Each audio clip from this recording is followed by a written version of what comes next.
let's head to Paisley as an own goal from Sean Kelly secured all 3 points for St Mirren. In the end, really comfortable St Mirren. Like I stand firmly on my take that I think Livingston will go down this season. They lack any kind of real spark within that squad.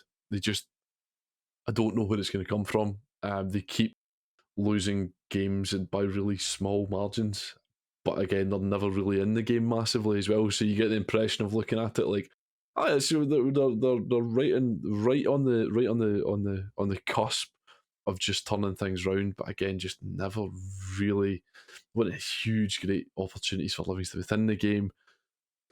A struggle, a real slog for them this season. I think it's going to be, and I suspect that the results are going to start sliding the bad way rather than the good way. When they actually start losing by more, and this period actually looks like the bit when they actually had some decent performances.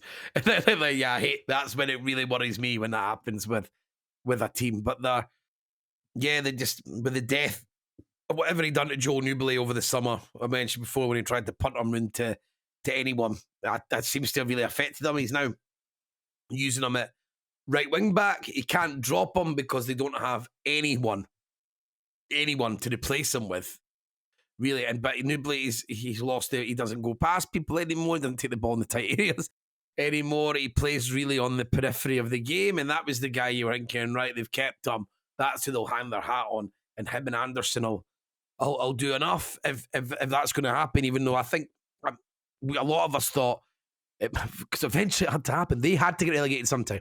They do have to. Livingston can't stay up forever. They can't be like a Motherwell or even like before Kilmarnock did or Aberdeen. It just can't happen when you're constantly playing with the smallest budget. And now during that, the best chance was when Gogic struggled and Anderson took a bad touch. That was only shot, and you're looking at the St Mirren quite vulnerable. They were pretty poor against Hibs in the 2-2 draw, and then they got absolutely turned over by Dundee.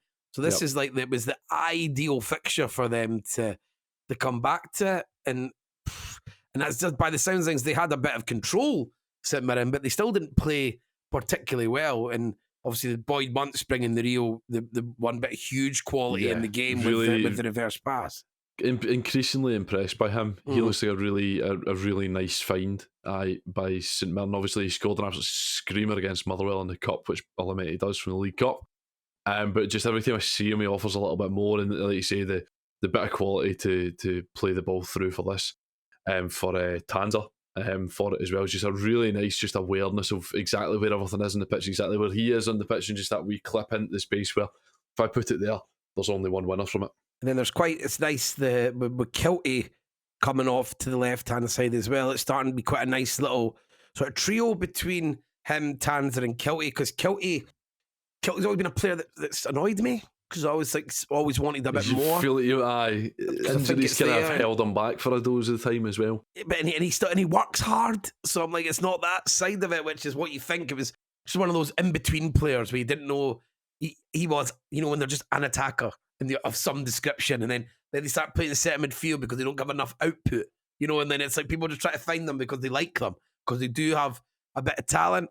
But in that one, I think that kind of suits them a bit, because they put quality players around them, and obviously Tanser's the sort of the go-to guy with the way that they're playing, and then they've got McMenamin on the other side.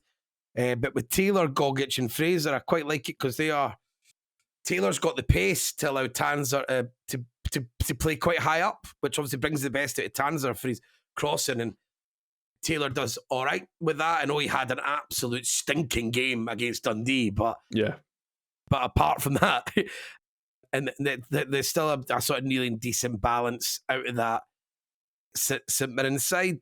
There's not much more to add. I mean, there was the passing stats I was looking it up. I think neither of them, the number of the possession reaching both of them possession reaching the opponent's half was under half, both under 50%.